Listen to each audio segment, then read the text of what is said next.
সকল সমাজের সকল আপনি আপনি বলছেন যে সরকার উস্কে দিচ্ছে না, তাই তো? সরকার প্রথমত উস্কে দেওয়া তো প্রশ্নই আসে না। দ্বিতীয়ত সরকার কোনো ধরনের নাগরিক অধিকার হরণ করার পক্ষপাতী না।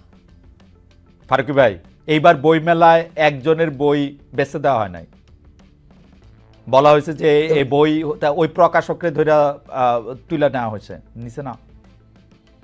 আপনি কোন আপনি যে স্টলটাতে হ্যাঁ, তসলিমা নাসরিনের বই ছিল। হ্যাঁ, তসলিমা নাসরিনের বই ছিল যে স্টলটাতে। আচ্ছা, এখন এখানে আমি দুইটা কথা বলতে চাই। একটা কথা হচ্ছে এই যে আবারও অনেক কিছু, যেমন আমাকে যদি আপনি প্রশ্ন করেন, আমি এমন একটা, পৃথিবীতে এমন কোনো আইডিয়াল দেশ নেই, বাট আপনি যদি আমাকে একটা আইডিয়াল দেশ বানাতে বলেন, আমার আইডিয়াল দেশটা হবে এরকম যেখানে যে আমাকে গালি দিবে সেও পাশে বসে থাকবে, কোনো অসুবিধা নাই আমার। বাট কোনো সমাজেই কনটেক্সটে এরকম না। আপনি এমনকি পাশ্চাত্যের যে কোনো দেশের কথাও যদি ভাবি, হ্যাঁ, সেখানেও এমন কিছু বিষয় আছে যেখানে আপনি আক্রমণ করে কথা বলতে পারবেন, এটা তো আপনি জানেন। রাইট। আপনি যে আগে যে দেশে ছিলেন জার্মানি, আমি উল্লেখ করতে চাই না, I don't want to spill, কিন্তু আমি এটুকু আপনি বললেই বুঝতে পারবেন যে সেখানেও আপনি অনেক কথা আছে যেটা আপনি বলতে পারবেন না, অনেক আক্রমণ আছে যেটা আপনি করতে পারবেন না। সেটা তো মুক্ত চিন্তার দেশ, তাই না? কিছু কিছু জিনিস কনটেক্সটে ভাবতে হয় যে আমরা কোন কথাটা কিভাবে বলবো এবং কোনটা বলবো না।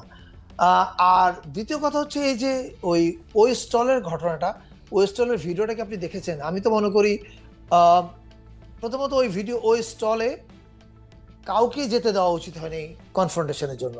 এটা বাংলা একাডেমির আগেই তাদের সঙ্গে কথা বলা উচিত ছিল, দিয়ে গেছে আগের থেকে বলে টলে গেছে না, এটা আগেই করা উচিত ছিল। কিন্তু পাশাপাশি আমার তো মনে হয়েছিল যে ভিডিওটা আমি দেখেছি, ভিডিওটা নিশ্চয়ই আপনিও দেখেছেন, ওখানে উস্কানি তো ওই দিক থেকেও ছিল। You know what I mean? মানে এদের যেমন ওখানে যাওয়া উচিত হয়নি, এটা বাংলা একাডেমির উচিত ছিল ডিল করা। তাদের কোনো বক্তব্য থাকলে বাংলা একাডেমি বলা উচিত ছিল। কিন্তু আমার কাছে মনে হচ্ছে যেমন ওখানেও এক ধরনের প্রভোকেশন ছিল। আমি দুইটার কোনোটাকে সঠিক মনে করি। ওকে, ঠিক আছে। আমি আপনার বক্তব্যের মনোযোগ পাঠক হওয়ার কারণে আমি আরেকটা প্রসঙ্গে যাই, যে আপনি ইদানিং প্রায় বিভিন্ন বক্তব্যে মানে এটা মনে করিয়ে দিচ্ছেন আমাদেরকে, আমি কোট করছি, মুক্তিযুদ্ধের নবায়ন হয়েছে 2024 সালের অভ্যুত্থানে।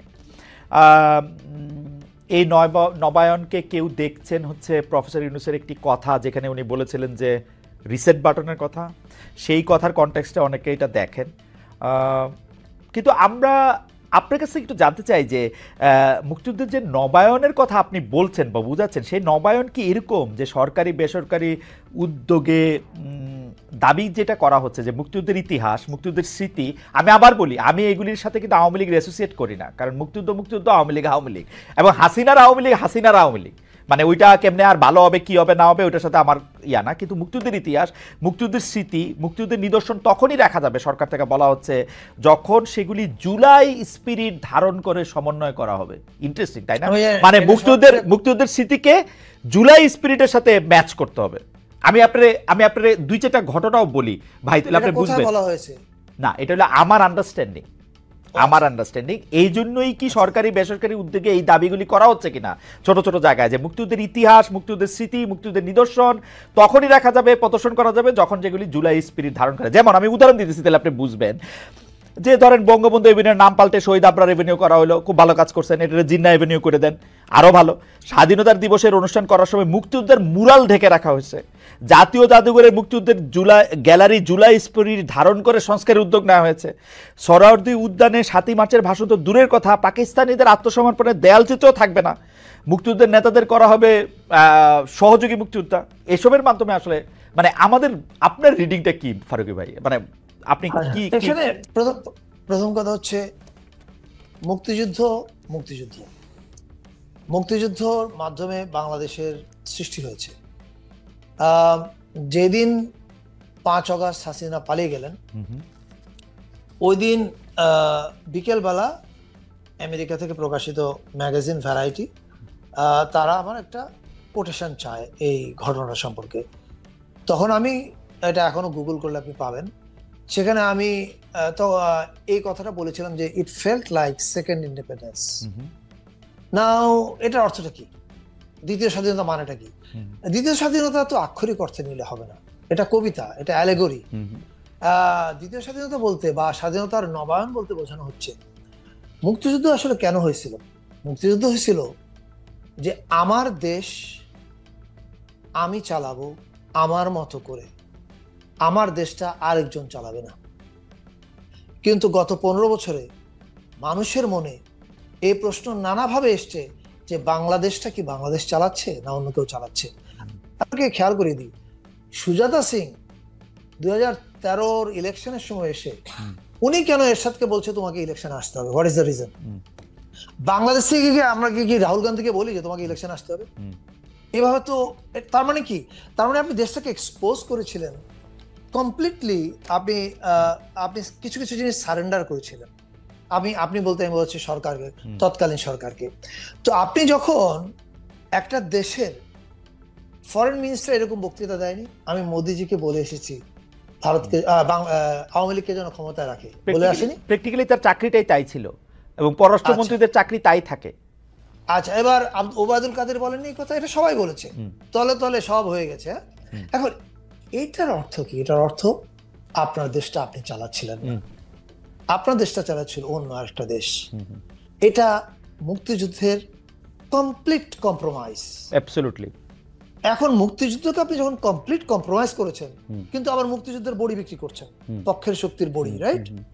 তার মানে তখন বোঝা যায় আপনি একটা অসৎ উদ্দেশ্যে কাজটা করছেন। অবশ্যই 2024 আগস্ট অভ্যুত্থানের মধ্য দিয়ে কেন জাতি এটাকে নবায়ন, আমিও বলেছি মুক্তিযুদ্ধের নবায়ন কেন বলছি, এই কারণে বলছি যে যেই মুক্তিযুদ্ধের অবশ্যম্ভাবী জিনিস হচ্ছে ফলাফলটা কি?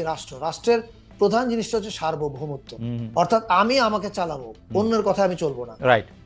এইটা যখন গন কেস হয়ে গেল, যখন এমনকি পানি নিয়ে স্ট্যাটাস দেওয়ার ফলে আবরার ফাহাদকে মরে যেতে হলো, রাইট? এবং মরে যেতে হলো কার হাতে? ক্ষমতাসীন সরকারের ছাত্রলীগের হাতে। আপনি বুঝেন অবস্থা। আমার হাসিনার সমালোচনা করেনি, করছে আরেক দেশের সমালোচনা। এইটা উত্তর দিচ্ছে হাসিনার বাহিনী। তার মানে হাসিনার বাহিনী আসলে ছাত্রলীগের 20 জনের মৃত্যুদণ্ডও হয়েছে আসলে হাসিনার আমলে। আসছে কারণ তখন তার কোনো উপায় নাই কিছু করার। কিন্তু আমি বলতে চাচ্ছি যে কনটেক্সটটা তো, দেশটা তো এরকমই ছিল। এখন যখন 5ই আগস্ট হাসিনা পালিয়ে গেল, বাংলাদেশের বেশিরভাগ মানুষ এটা বিশ্বাস করলো যে এর মধ্য দিয়ে আমরা আমাদের স্বাধীনতাকে রিক্লেম করেছি, and which is why people are saying এটা মুক্তিযুদ্ধের নবায়ন। ফাইন, পরিষ্কার করা গেছে। দ্বিতীয়ত, মুক্তিযুদ্ধকে কোনোভাবেই মানে মুক্তিযুদ্ধকে অস্বীকার করা, ছোট করা এর কোনো প্রশ্ন নাই। আমাদের সরকার মুরাল কেন ঢেকে দেওয়া হচ্ছে ভাই? আসছি, দেখেন ওগুলো হচ্ছে শেখ মুজিবের উপর ক্ষোভ। এবার আসি, 71 পর্যন্ত স্বাধীনতা আন্দোলনে ওনার ভূমিকাকে কেউ কোনোদিন প্রশ্ন করেনি, রাইট? 72 থেকে 75 উনি কিন্তু ভয়াবহ কাজ করেছেন। আমরা তারপরে কিন্তু এই আলাপটা 72 থেকে 75 আলাপটা কিছুটা সচেতন ভাবে আমরা চেপে গেছিলাম। কেন? ঠিক আছে, 75 এরকম একটা ঘটনা ঘটেছে, ঘটনার মধ্যে দিয়ে আমরা ওই অংশটাকে ভেবেছি ঠিক আছে, এটার এক ধরনের ক্লোজার হয়েছে।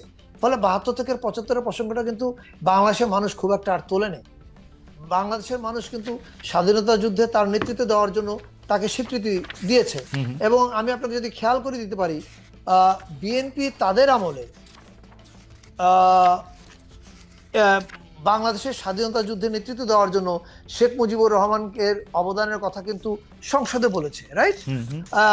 এবং if I am not wrong, আমি সালটা এখন মনে পড়ছে না, বিএনপির এই মুহূর্তে যিনি অ্যাক্টিং চেয়ারম্যান জনাব তারেক রহমান, উনি কিন্তু 2004 ইয়াতে গেলেন যে গোপালগঞ্জে ওনার 3 বা 4 কবর জিয়ারত করতে গেছেন, রাইট? হ্যাঁ, আমার সালটা মনে নেই এই মুহূর্তে। এই জিনিসগুলো কিন্তু করা হয়েছিল এটার জন্য যে ওকে, ইতিহাসে অনেক ভুল ভ্রান্তি ছিল, একটা রিকনসিলিয়েশনের দিকে যাওয়া হোক।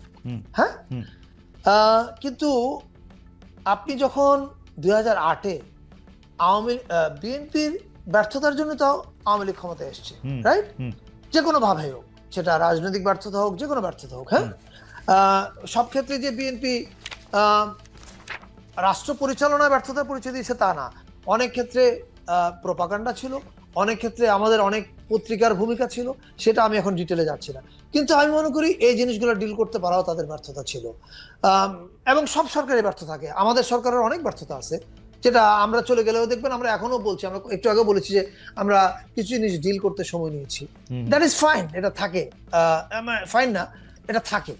এখন আপনি 2008-এ দায়িত্ব নেওয়ার পরে সরকারে এসে আপনি কি করলেন?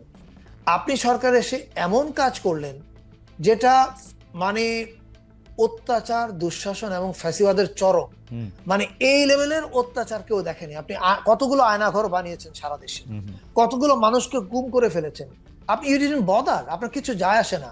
আপনি ব্যাংকের পর ব্যাংক লুট করে ফেলেছেন কতগুলো ফ্যামিলিকে দিয়ে, আপনি যা তা করেছেন, আপনার মনে যা হয়েছে, কারণ আপনি মনে করেছেন বাংলাদেশের মানুষের ভোটের আমার দরকার নাই, ফলে আমি যা ইচ্ছা তা করতে পারি। এখন আপনি যখন এগুলো করেছেন, করার মধ্য দিয়ে প্রফেসর ইউনূস যখন উনি চিফ অ্যাডভাইজার হিসেবে দায়িত্ব নেননি, বা নিয়েছেন হয়তো, বা আমি ঠিক এখন এক্সাক্ট সময়টা মনে নাই, এনডিটিভিতে একটা ইন্টারভিউতে উনি একটা কথা বলেছিলেন। I think we can go back to that note of him. নোটটাতে উনি বলেছিলেন কি যে, এই যে ওনাকে প্রশ্ন করা হয়েছিল শেখ মুজিবের মূর্তি বা মুরাল কেন ভেঙে ফেলা হচ্ছে, তখন উনি বলেছিলেন যে এই প্রশ্নটা শেখ হাসিনাকে করুন। আমি মনে করি যে এটা শেখ হাসিনারও ভাবার, এবং আওয়ামী লীগের প্রতি যারা সিম্প্যাথাইজড আছেন তাদেরও ভাবার প্রয়োজন আছে যে হাসিনার কোন পাপে শেখ মুজিবুর রহমানের 72 থেকে 75-এর অপরাধগুলো আবার জিন্দা হয়ে উঠেছে, এটা আওয়ামী লীগকে ভাবতে হবে।